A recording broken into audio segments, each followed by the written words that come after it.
Welcome to my channel. Assalamualaikum warahmatullahi wabarakatuh. Saya ingin mengajak teman-teman untuk mengikuti perbincangan saya tentang sampah. Sampah itu dibagi-bagikan, ada sampah dapur, ya. Ada sampah plastik, ya. Ada sampah pohon, ya, sampah pohon. Dan yang keempat itu sampah perabotan rumah tangga.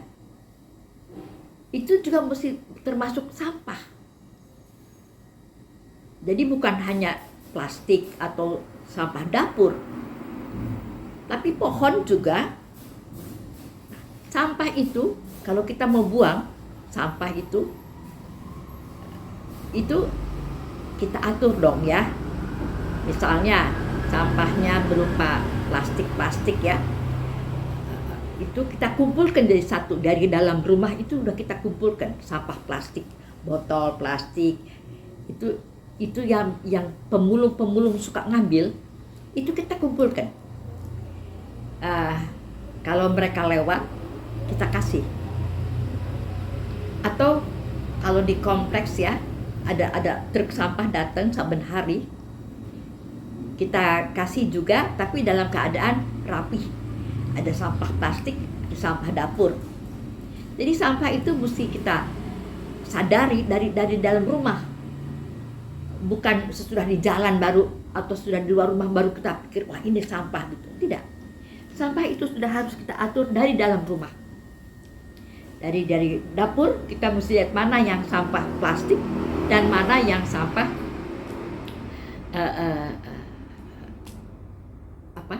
basah ya, sampah yang busuk ya, itu dipisahkan. Jadi itu memudahkan untuk tukang sampah membuangnya, karena truk sampah itu kan ada tukang-tukangnya kan, ada tukang atau pembantu selain truk sampah yang datang itu ada.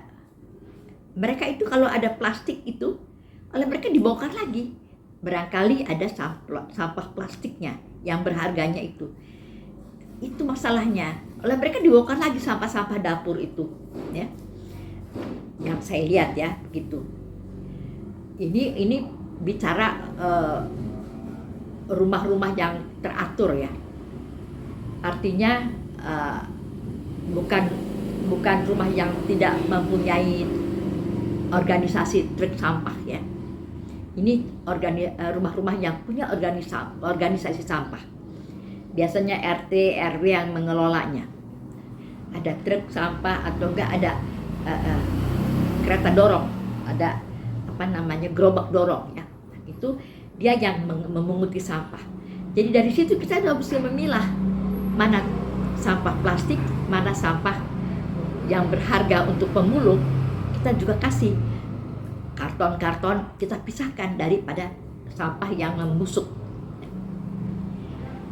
Itu suatu pekerjaan dari dalam rumah kita. Kemudian kita berlanjut lagi kepada sampah pohon. Kalau punya pohon, kita suka tebangin daunnya kan, karena rimbun. Itu kalau udah banyak itu, truk sampah kadang-kadang tidak mau mengambil itu sampah pohon. Oleh karena itu tidak termasuk dalam kategori sampah yang harus jadi mereka akan membiarkan itu, kecuali kita kasih uang. Pak, tolong buangin ini pohon-pohon, batang-batang ranting-ranting pohon yang kita tebang. Jadi untuk sampah pohon itu pun kita kalau motong pohon ya di kota-kota ya, saya di kota-kota ini, itu sampahnya itu kan mesti keluar dari rumah kita, dari wilayah kita, itu harus pakai uang loh, nggak gratis Pak. Sampah truk itu yang muter ya ke rumah kompleks atau ke mana, tidak mau itu harus ada uang tersendiri lain, kita mesti bayar. Sebetulnya sih logikanya ya itu termasuk sampah dong, nggak mau dia, itu lain. Jadi itu truk dimasukin ke truk juga sih, tetapi itu biayanya lain. Juga ada biaya-biaya lain untuk perabotan rumah tangga, ya. Seperti kalau kita punya kursi yang sudah jelek mau kita buang ke tempat sampah, kita bayar. Itu tidak gratis, kita mesti bayar. Pak, ini tolong buang, ya, kasih uang. Kadang-kadang mereka bilang kurang lah Bu, gitu kadang. Karena di rumah-rumah besar itu yang mau buang perabotan rumah tangganya, kursi atau kasur ya, yang sudah jelek mereka mau buang, itu ada biayanya. Tanda kutip, walaupun itu barang sebetulnya kalau dia pakai di rumahnya masih bisa terpakai, tapi itu termasuk bukan tadi sampah yang dapur atau sampah plastik. Di dalam truk itu yang akan datang ke rumah-rumah kita ngambilin sampah, itu ada anggotanya, anggota pekerjanya. Mereka itulah yang mengambilin sampah itu untuk dimasukin ke truk, kan? Dan memilah-milahnya, apakah ada yang bisa berharga, ataukah itu karton, ataukah itu sampah plastik yang masih bisa jadi uang, mereka yang menyisihkan. Jadi di truk itu ada yang bisa jadi uang taruh sini, yang sebelah sini enggak, yang membusuk taruh sebelah sini. Saya lihat aja cara kerja mereka. Dan kalau kompleks perumahannya itu kompleks perumahan yang bagus, sampahnya juga bagus. Seperti karton-karton yang masih bisa jadi uang, botol-botol plastik bisa jadi uang. Tapi kalau di perumahan yang tidak bagus, aduh itu ya, plastik-plastiknya itu udah membusuk dan berair gitu loh, sampai ceceran airnya itu ya, sampai kita tuh baunya ya, kalau itu truk datang itu mesti bau kemana-mana karena berceceran di jalan itunya airnya. Tapi kalau di perumahan yang bagus-bagus enggak, itunya sampahnya pun bagus. Kadang-kadang perabotannya pun yang dibuang itu masih bisa dipakai, masih bagus. Apalagi pohon-pohon yang ditebang itu ada tersendiri ininya,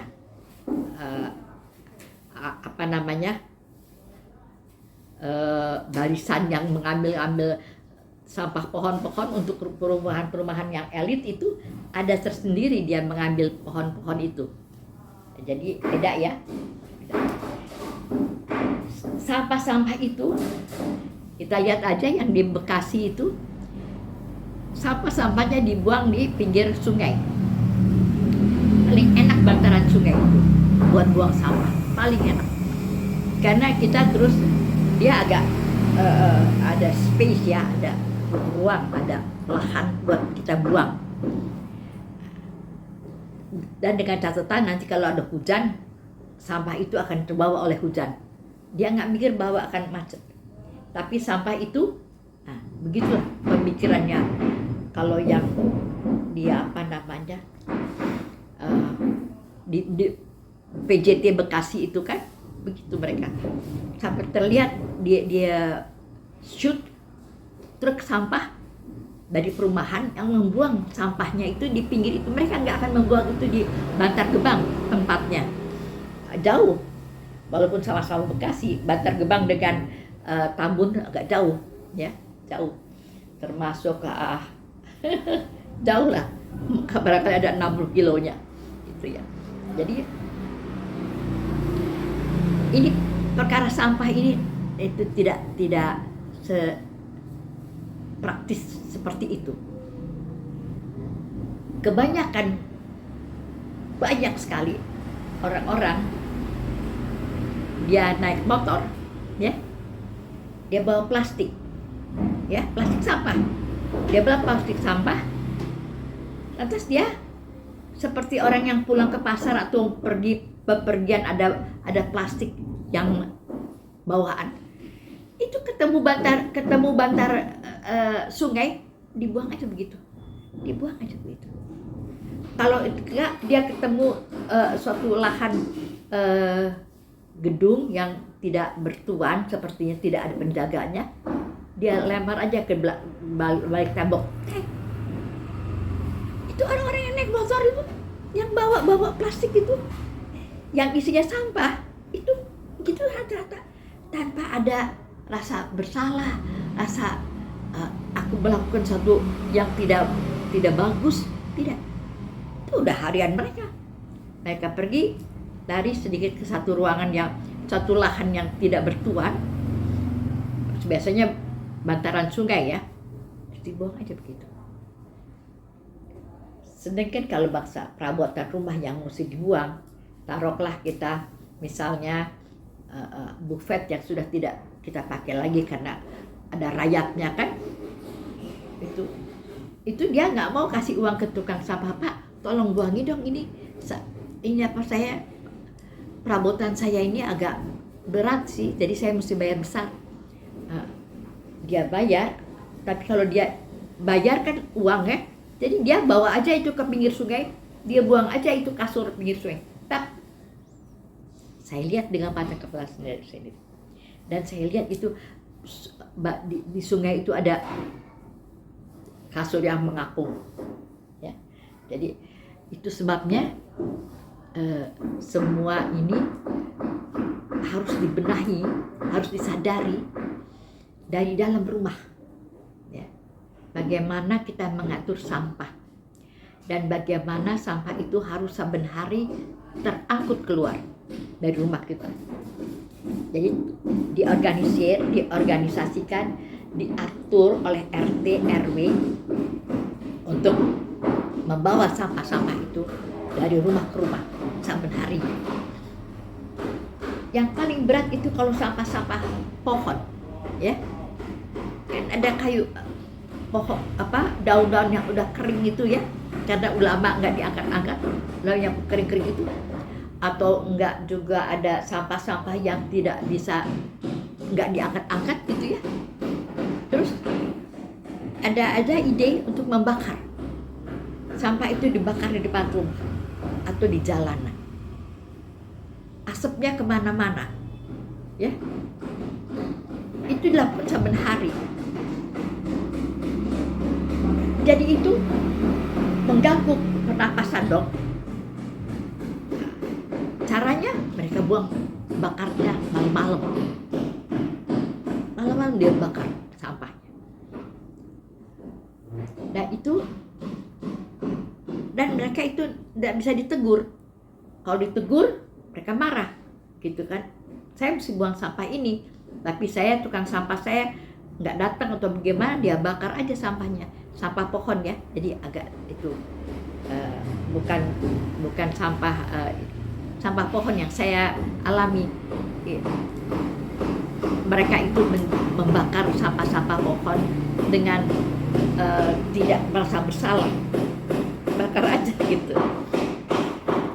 Jadi itu sampah-sampah pohon itu juga mesti diperhitungkan ya. Bahkan kebanyakan dia di daerah atau di pinggir-pinggir kota Jakarta yang kurang ada organisasi atau kurang begitu ngerti kebersihan gitu ya. Satu tempo ada satu kompleks perumahan yang bagus, kok bau sampah ya. Kita padahal jauh dari Bantar Gebang ya. Kok bau sampah ini ya? Terus saya bilang gini, coba kamu periksa di pinggir-pinggir tembok itu, kan ditembokkan mereka kan, karena mereka kompleks yang bagus ya, tapi temboknya cukup tinggi kan. Di pinggir tembok, coba kamu periksa di pinggir tembok, mereka taruh sampah di pinggir tembok, itu yang bikin bau. Survei itu bapak-bapak, dia pinggir tembok dia puterin kan, tembok kompleks kan, iya ada sampah itu ditaruhnya di pinggir tembok karena itu tidak bertuan dan itu tidak lahan itu tidak bertuan. Dia taruh sampahnya di situ sampai membusuk, sampai membuat satu kompleks bau sampah. Jadi hal-hal itu semuanya harus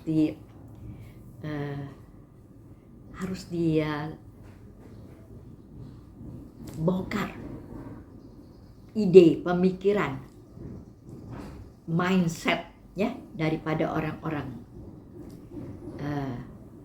Bekasi, Jakarta itu mesti dia dirubah bahwa memang lahan itu tidak bertuan, tapi bukan berarti lahan itu adalah tempat sampah. Biasanya di pinggiran sungai itu tidak bertuan kan, itu bukan tempat sampah itu. Memang tidak bertuan, tapi bukan tempat sampah. Begitu juga dengan gedung-gedung ya, yang di dalamnya ada kegiatan, tapi di pinggir tembok gedung itu kan tidak bertuan, tidak ada yang menjaga. Itu juga bukan tempat sampah.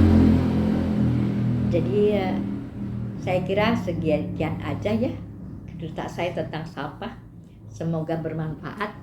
Tentu akan tidak lengkap, tapi cukuplah. Ya, sampai ketemu lagi di lain kesempatan. Terima kasih.